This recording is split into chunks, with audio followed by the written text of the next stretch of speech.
Amin ya robbal. Yang aminnya keras punya niat. Amin. Assalamualaikum warahmatullahi wabarakatuh.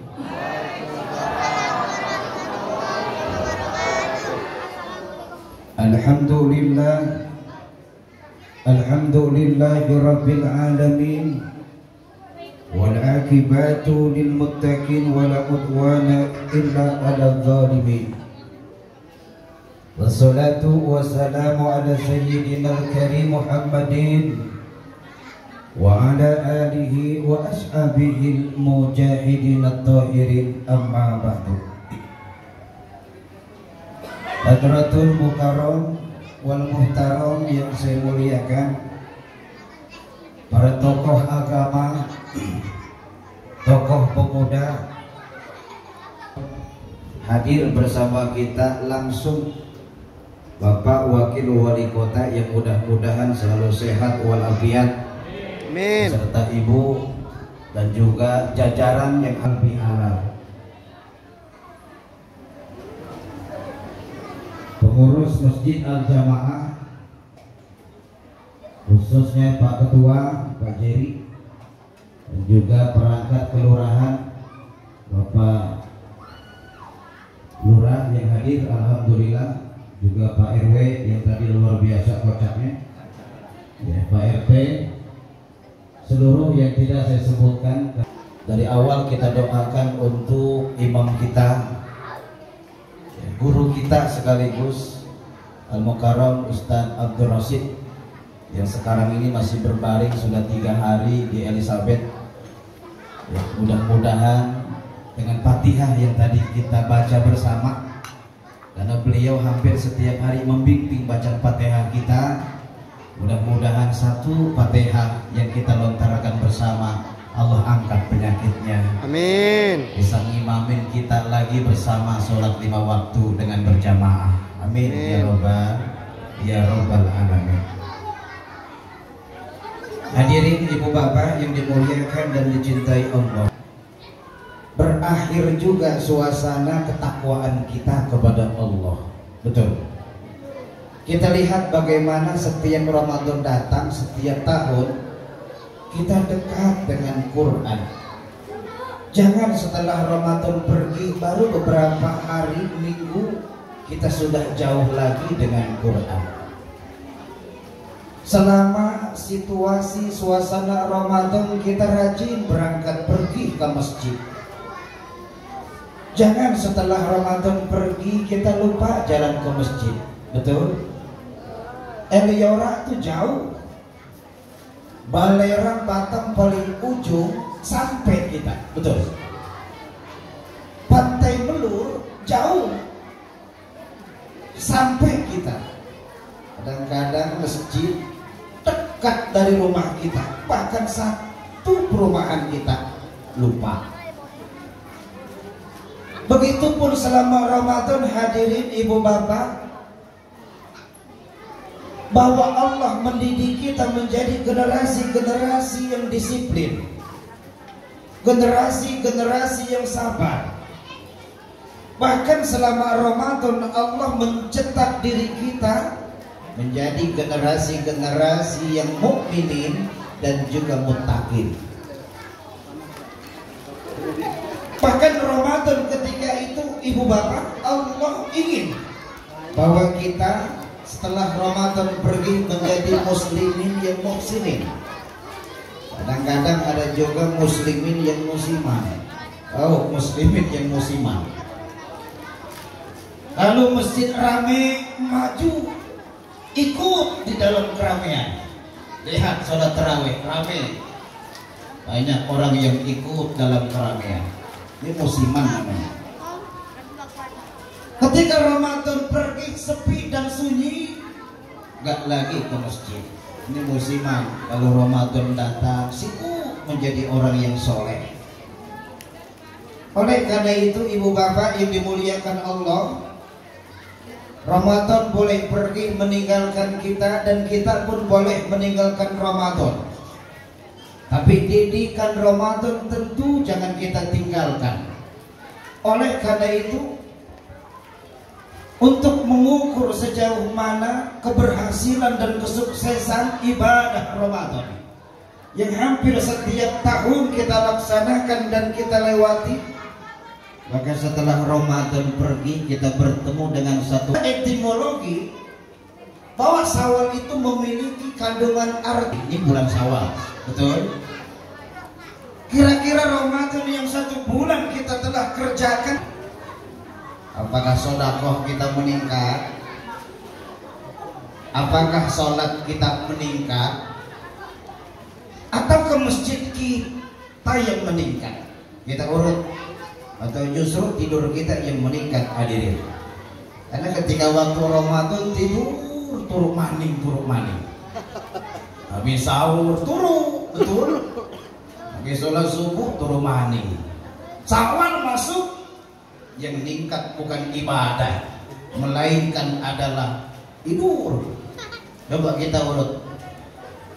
Kalau amal ibadah kita sama dengan bulan sebelum Ramadan datang, yang tadinya jarang ke masjid, Ramadan datang rajin ke masjid, setelah Ramadan pergi jarang lagi ke masjid. Maaf hadirin, puasa kita gak sukses, puasa kita gagal.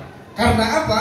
Puasa setiap tahun yang kita lewati hanya sekedar seremonial. Oleh karena itu ada beberapa hal malam ini yang saya akan sampaikan, mudah-mudahan ada manfaatnya. Nilai-nilai Ramadan yang harus tetap kita lestarikan, bahkan kita jaga 11 bulan ke depan, dan harapan kita bisa berjumpa dan bertemu dan dipertemukan oleh Allah dengan Ramadan yang akan datang. Amin ya Rabbal alamin. Apa nilai Ramadan yang pertama yang harus tetap kita lestarikan, kita jaga dalam konteks kehidupan setelah Ramadan? Yang pertama, jangan mudah melakukan dosa dari kesalahan. Kita kan tahu Ramadan itu 1 bulan dalam rangka membakar seluruh dosa dari kesalahan.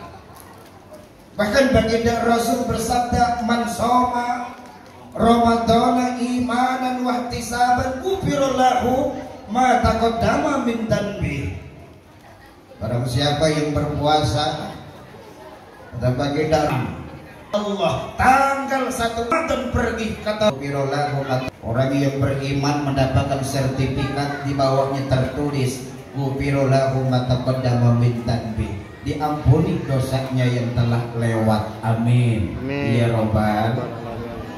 Kira-kira sayang kan 1 bulan dosa kita dibakar, Syawal dosa lagi, sayang kan? Sayang. Dosa kalau kita ibaratkan sebuah pohon, lalu pohon itu kita bakar hadirin, maka pohon itu tentu cabangnya akan terbakar, rantingnya akan terbakar, daunnya akan terurai menjadi abu. Saya yakin itu pohon tidak akan tumbuh yang kedua kali. Tapi kalau Ramadan ini sebagai pembakar dosa, setelah Ramadan Syawal datang kita berbuat dosa yang sama, kita masuk ke lubang yang sama. Artinya apa? Itu pohon ibarat dosa, bukan kita bakar hadirin, tapi cuma kita tebang. Kan sayang. Oleh karena itu mari momentum Syawal di akhir ini kita jadikan, sehingga Ramadan yang kita lewati betul-betul menjadikan konsep kehidupan kita 11 bulan yang akan datang. Amin ya Rabbal alamin. Kita kan tahu hadirin bahwa kita makhluk yang disebut dengan manusia. Definisi takrif manusia itu kan yusamul insanu bin nisyani. Kita disebut manusia karena apa? Yusamul insanu binisyani. Yusamul insanu binisyani. Disebutnya kita sebagai manusia karena binisyani. Karena manusia itu suka lupa, benar? Lupa. Saya yakin yang hadir di sini pernah lupa. Punya utang, lupa. Punya dosa, lupa. Mantan, Lupa. lupa. Oleh karena itu kita tahu prediksi kita sebagai manusia, karena manusia ini gak ada yang sempurna, betul? Gak ada yang sempurna, hadirin. Ada yang ibadahnya bagus, sholatnya khusyuk, ke masjidnya rajin, tahajudnya getol, tapi gak akur sama tetangga. Di sini insya Allah gak ada, amin. Ya Robbal. Gak ada yang sempurna manusia itu kecuali rokok. Rokok ada yang sempurna, mil ada, betul. Manusia gak ada yang sempurna, hadirin. Maka jangan bangga ketika Ramadan datang, kita rajin tarawih ke masjid, Al-Quran 3 kali hatam. Tetapi sayang sama tetangga nggak sampai kita peluk-pelukan. Maaf, bukan peluk Israel, salah orang. Salah meluk pula nanti. Ibu bapak yang dimuliakan dan dicintai Allah, oleh karena itu wajar 14 abad tahun yang lalu, kurang lebih 1400 tahun, Nabi kita yang mulia pernah khawatir. Tahu khawatir, hadirin? Khawatir itu sayang. Ibu punya anak usia SMP, main di waktu malam, pulang biasa jam 8 sampai rumah jam 9 belum datang. Khawatir? Kenapa ibu khawatir? Karena sayang dengan anak. Ibu punya suami biasa pulang di rumah jam 8, jam 11 belum balik. Khawatir nggak, Bu? Khawatir. Kenapa? Sayang. Kenapa sayang? Khawatir. Jangan. Ya. Biasa jam 9 di rumah, jam 10 belum kelihatan. SMS udah dijawab. Kenapa kita khawatir? Karena sayang. Begitupun baginda Rasul, Nabi kita yang mulia, itu pernah khawatir kepada kita. Apa yang dikhawatirkan Nabi kita itu ya? Wahai ashabi, wahai sahabatku, kata Rasul, la tabaghadu. Yang pertama kekhawatiran Nabi itu sederhana. Kata Rasul, la tabaghadu. Jangan sekali-kali kamu saling benci satu dengan yang lain, ini kata Rasul. Orang kalau sudah benci di dalam hatinya, yang bagus jadi jelek. Betul? Betul. Lagi rajin nih ke masjid nih, diomongin. Yang bagus jadi jelek. Apalagi yang jelek. Oleh karena itu baginda Rasul paling khawatir umatnya di akhir zaman ini saling benci satu yang lain. Karena apa? Kalau penyakit hati yang pertama ini muncul di dalam hati kita, sehebat apapun ibadah kita secara vertikal kepada Allah akan ditolak. Karena apa? Karena kita memiliki penyakit hati yang pertama. Kenapa Rasul begitu amat khawatir dengan penyakit hati yang pertama ini? Karena Rasul tahu, hadirin, penyakit hati yang pertama ini bahaya, karena akan melahirkan penyakit yang kedua. Orang kalau sudah benci, dia akan hasud, kata Rasul. Oleh karena itu kata Nabi, wala tahasadu, jangan kau saling iri dengki satu dengan yang lain. Tadi sudah disampaikan oleh Pak Wakil Wali Kota kita, SMS zaman dulu. Jadi ciri orang yang hasud itu senang melihat orang susah, susah melihat orang senang, betul? Orang ngebeli mobil pikiran, tetangga ngebeli kulkas masuk angin, betul? Tetangga ngebeli mobil masuk ambulan. Bayangkan ibu hadirin yang dimuliakan Allah, masuk ke harapan kita. Untung ada kalimat harapan kita. Coba kalau harapan Bapak, kita masih bantu mendoain dan kalau harapan kita, amin ya Rabbal. Masuk di harapan kita, anaknya dari pulang kerja datang, dok, ibu saya sakit apa dok? Ibu sakit liver. Apa itu liver? Gejala hati. Tangga punya, dia yang bingung. Tetangga beli tanah, dia masuk tanah. Dapat dapat SMS Allahu Akbar, tetangganya masuk daftar haji dan umroh ke Baitullah. Alhamdulillah, pingsan dia ke rahmatullah. Inna lillahi wa inna ilaihi rajiun. Hadirin, yang kedua nih, penyakit hati sehebat apapun ibadah kita kepada Allah akan ditolak. Hadirin, maka wajar hari ini doa kita 1 tahun tidak diterima oleh Allah. Kenapa? Karena kita selalu iri dengan orang, hati kita selalu sempit dengan rezeki orang. Lalu penyakit yang kedua ini akan melahirkan, kata Rasul, dengan penyakit yang ketiga. Apa itu? Wala tadabaru. Kalau orang sudah saling benci satu dengan yang lain, yang kedua akan iri satu dengan yang lain, yang ketiga, kata Rasul, wala tadabaru, satu dengan yang lain akan saling berpaling. Hadirin, orang kalau sudah benci, jangankan melihat orangnya, mobilnya lewat benci. Betul? Ngelihat sendalnya benci, ngelihat keluarganya benci. Kenapa? Hatinya sempit. Hadirin, oleh karena itu mari momentum halal bihalal malam ini, mudah-mudahan Allah satukan hati kita. Amin ya rabbal alamin. Saya yakin dengan nilai-nilai Ramadan yang kita sudah laksanakan, yang kedua seharusnya 5 aja, 5 kelamaan. Yang kedua, hadirin, bahkan yang terakhir,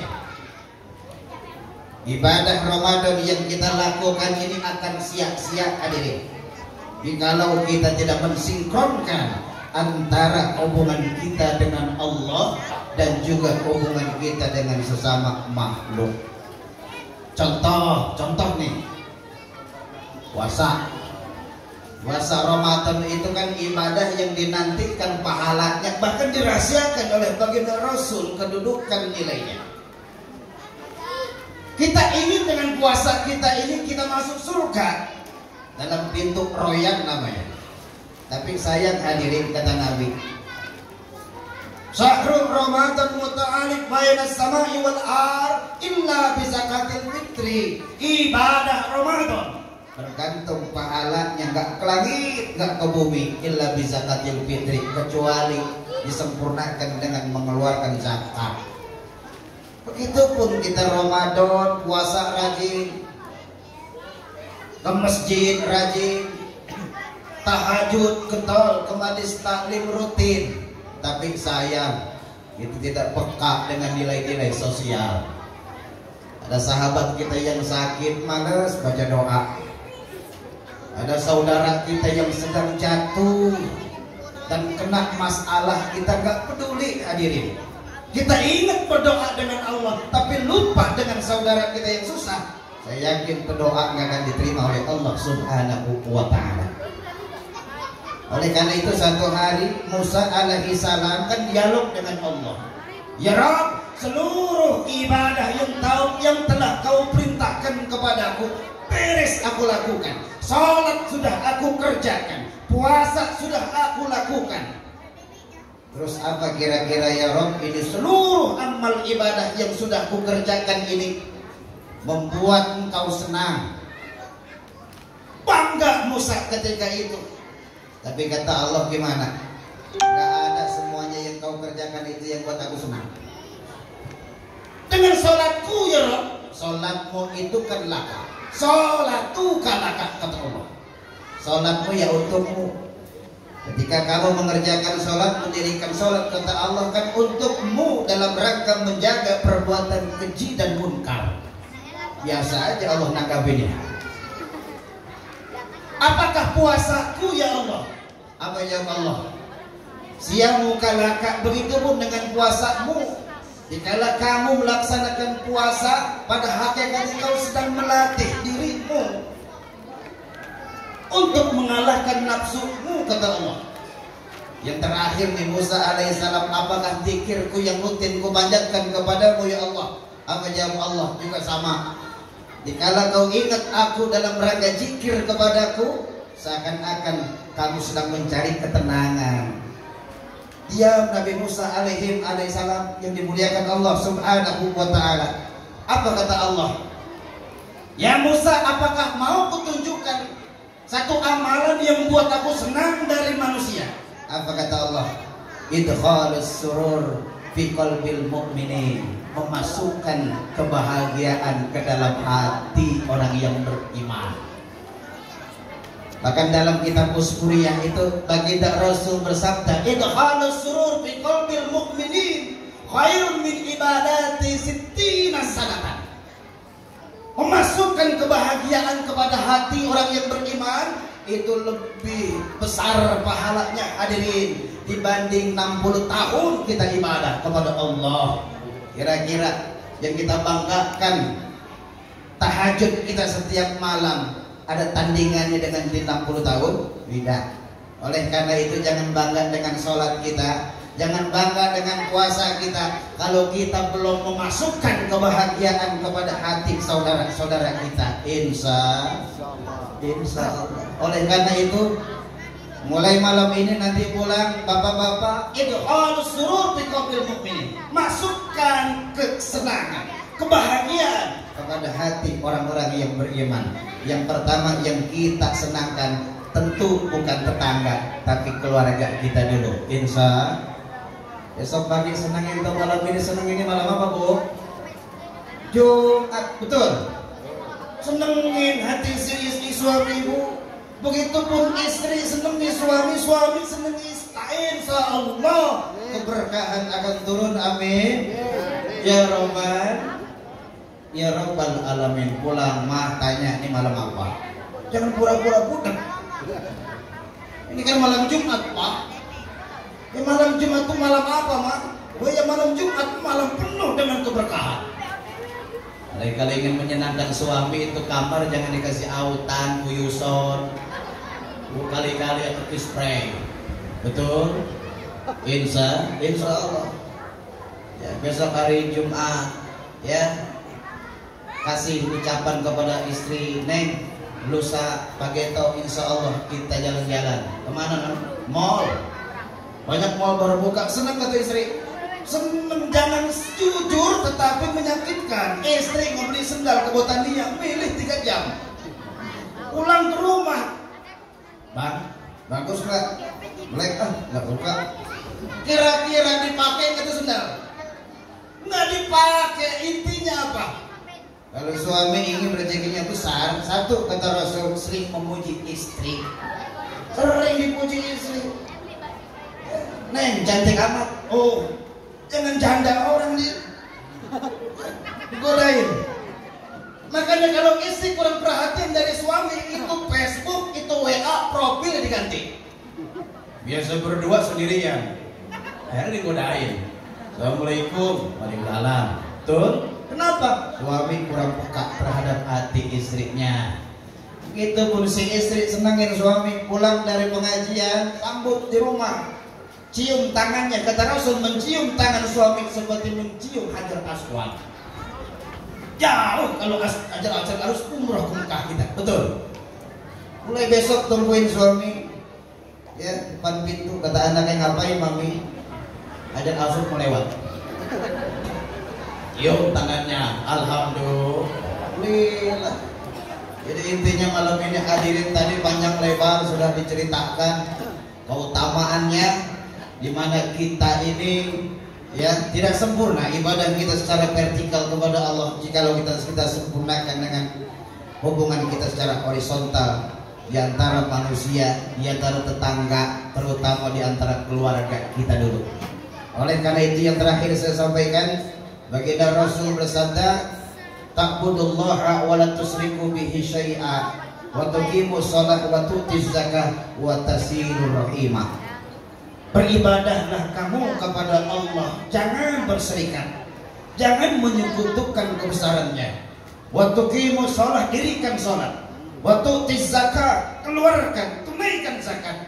Semua yang 3 itu dalam rangka hubungan kita kepada Allah Subhanahu wa ta'ala, dalam rangka jalan fasilitas media mendekatkan diri kita kepada Allah. Tapi ingat, tidak akan sempurna kalau tidak yang keempat tadi. Apa itu? Watasilur rahimah, saling maaf memaafkan satu dengan yang lain dalam momentum silaturahmi. Amin ya robbal alamin. Kalau pemerintah sudah silaturahmi dengan masyarakat, insya Allah Batam ini akan menjadi Batam yang madani. Amin ya robbal alamin. Jiwa dunya bi arba'ah, kata Nabi kita. Kokohnya dunia itu karena 4 perkara. Yang pertama bi ilmil ulama, ilmunya ulama. Pemerintah Kota Batam ini luar biasa hadirin. Guru ngaji diperhatikan dengan insentif Pemko. Yang guru TPQ sekota Batam tuh banyak hadirin. Ada yang lama, ada yang baru.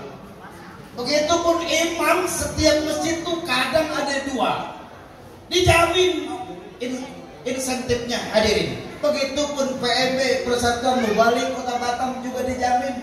Ini luar biasa pro-nya masyarakat, pro-nya pemerintah, pro-nya ulama, satu kesatuan di Kota Batam ini. Sehingga apa? Sehingga Batam ini ekonominya stabil, kata Pak Wakil Wali tadi. Amin ya robbal. Kenapa? Berkah. Ya. Jiwa dunya bi arba'ah. Yang pertama bi ilmil ulama. Yang kedua bi adil umaro. Kita lihat, mudah-mudahan kita doakan Pak Wali dan Pak Wakil Wali semuanya sehat walafiat. Amin ya robbal alamin. Tadi pun sudah ada laporan dari Pak RW bahwa semuanya jalan di perumahan sudah direalisasikan menjadi aspalisasi. Dulu becek Pak, kita konek motor Pak. Kadang-kadang baju baru pulang cuci lagi. Barang alhamdulillah Pak, segede-gedenya hujan tetap Pak Somadin ke masjid Pak. Ini luar biasa alhamdulillah. Dulu banyak alasan, banyak. Sekarang nggak ada Pak. Masjid jamaah sesuai dengan namanya al-jamaah. Ya, orangnya sering kumpul dengan berjamaah. Kadang-kadang makan pun berjamaah. Main catur berjamaah, kumpul berjamaah. Nggak tahu apa yang ngomongin. Demikian, wabillahi taufiq wal hidayah. Assalamualaikum warahmatullahi